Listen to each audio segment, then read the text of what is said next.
ابھی تک star of David ایک معمہ ہے جس کی اصلیت اور ماخذ ابھی تک کھل کر سامنے نہیں آئے۔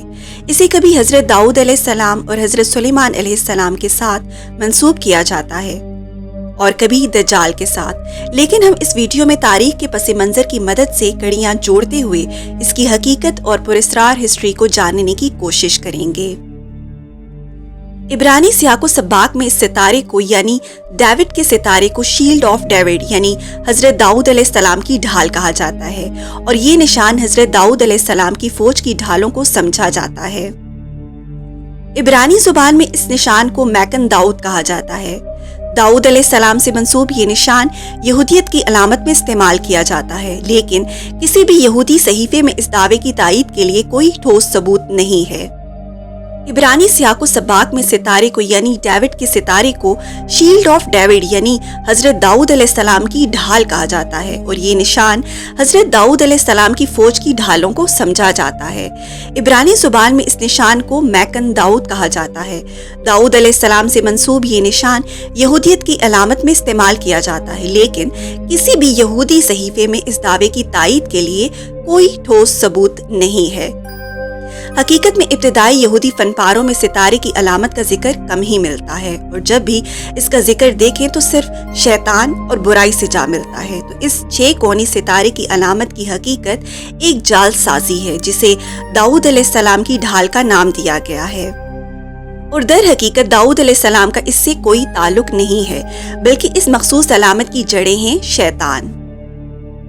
یہ نشان جسے سیل آف سولومون بھی کہا جاتا ہے، یعنی اسے حضرت سلیمان علیہ السلام کے نام سے بھی منسوب کیا جاتا ہے، لیکن اسے سیل کے طور پر 10ویں اور 11ویں صدی میں ناروے کے بادشاہ نے استعمال کیا، یعنی اس سے پہلے سیل آف سولومون کا وجود تھا ہی نہیں۔ پھر اس نشان کا استعمال تخت سلیمان پر بھی نظر آتا ہے، جسے دیکھ کر ہمارے خیال میں آتا ہے کہ یہ حضرت سلیمان علیہ السلام کے تخت کے طور پر استعمال ہوا ہوگا، لیکن تاریخ تو ہمیں کچھ اور ہی بتاتی ہے۔ در حقیقت ایک پتھر تھا کہ جس پر بیٹھ کر حضرت داؤد علیہ السلام کی تاج پوشی کی گئی تھی، انہیں بادشاہ مانا گیا تھا۔ اس وقت تو تخت کا تصور نہیں تھا، اور اسی تخت پر حضرت سلیمان علیہ السلام کی تاج پوشی ہوئی۔ تو یوں وہ پتھر تاریخ سے چلا آ رہا تھا۔ سن 70 عیسوی میں جب رومن جنرل نے معاہدہ کو تباہ کیا تو وہ پتھر روم پہنچ گیا، اور روم سے پھر وہ آئرلینڈ پہنچا، اور پھر وہاں سے وہ پتھر انگلینڈ لایا گیا۔ تو اس کو 14ویں صدی عیسوی میں ایک کرسی یعنی تخت کی صورت دے دی گئی، اور وہ پتھر اب بھی وہاں موجود ہے، جو کہ ویسٹ منسٹر ایبے میں موجود ہے۔ وہاں ہی کسی پرنس اور پرنسس کی شادی کی جاتی ہے، اور اسی پر ان کے حکمران کی تاج پوشی ہوتی ہے۔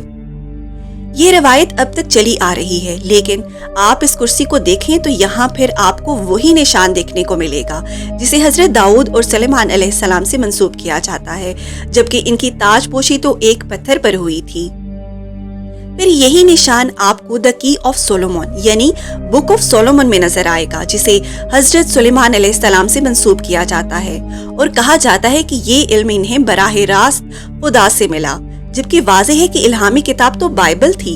پھر ایسی کتاب ایک پیغمبر پر کیوں کر نازل ہوگی جو شیطانیت سے بھری ہوئی ہو، جس میں 72 شیاطین کے نام ہوں، اور وہ کیا کرتے ہیں، کیسے دکھتے ہیں، یہ سب ہوں؟ یعنی یہ کتاب جو کہ مکمل طور پر شیطانیت کی دنیا کے اعزاز میں ہے، کس قدر غلط ہے کہ اسے اللہ کے پیغمبر کے ساتھ منسوب کیا جائے، جبکہ مسلمانوں کے لیے تو قرآن میں سورۃ البقرہ میں آیت 102 واضح رہنمائی ہے۔ عام طور پر اس کتاب کو 2 کتابوں میں تقسیم کیا جاتا ہے۔ پہلی کتاب جادوگر کی پاکیزگی اور جادوئی آلات کی تخلیق اور تقدیس پر مرکوز ہے۔ دوسری کتاب میں روحوں کو بلانے اور حکم دینے کے لیے مخصوص منتر اور طریقہ کار کی تفصیل ہے۔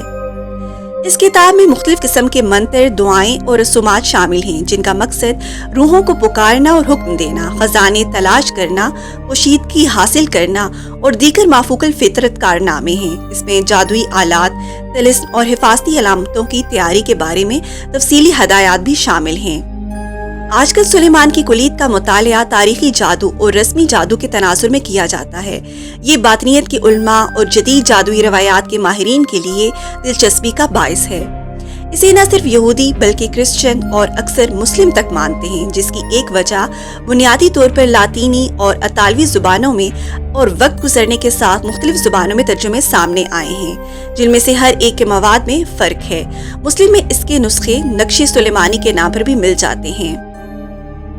سلیمان سے اس کے افسانوی انتساب کے باوجود مورخین عام طور پر اس بات پر متفق ہیں کہ سلیمان کی کلید قرون وسطیٰ کی یورپی جادو کی پیداوار ہے، جو یہودی، عیسائی اور ممکنہ طور پر اسلامی جادوئی روایات کے امتزاج کی عکاسی کرتی ہے۔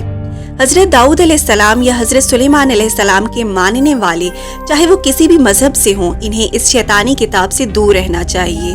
یہ ایک ہتھ کنڈا ہے۔ ایسے ہی آپ کو رنگ آف سلیمان کا ذکر بھی ملے گا، جس پر آپ کو یہی نشان ملتا ہے، اور مذہبی اعتبار سے آپ کو اس کے بے شمار فوائد بتائے جاتے ہیں، جس کا استعمال کم علمی کے باعث مسلمز بھی کرتے ہیں۔ ان سب کی جڑ ہے شیطانیت۔ یہ صرف ایک دھوکہ ہے، دجل ہے۔ جب ہم ان سب کڑیوں کو ملاتے ہیں تو اس سب کا تعلق دجال سے جا ملتا ہے۔ بعض محققین کا کہنا ہے کہ ٹیمپل کی تعمیر دجال نے کی تھی، جیسا کہ قرآن میں بھی ہے کہ ٹیمپل کی تعمیر جنات نے کی، اور جب یہ تعمیر مکمل ہو گئی تو تب سے وہ دجال پھر کہیں نہیں دکھا۔ اس ویڈیو کا مقصد لوگوں کو ایجوکیٹ کرنا ہے، دور کی بڑھتی ہوئی جاہلیت میں کہیں کوئی اس سب کا شکار نہ ہو، اور بہت سے لوگ ہیں بھی۔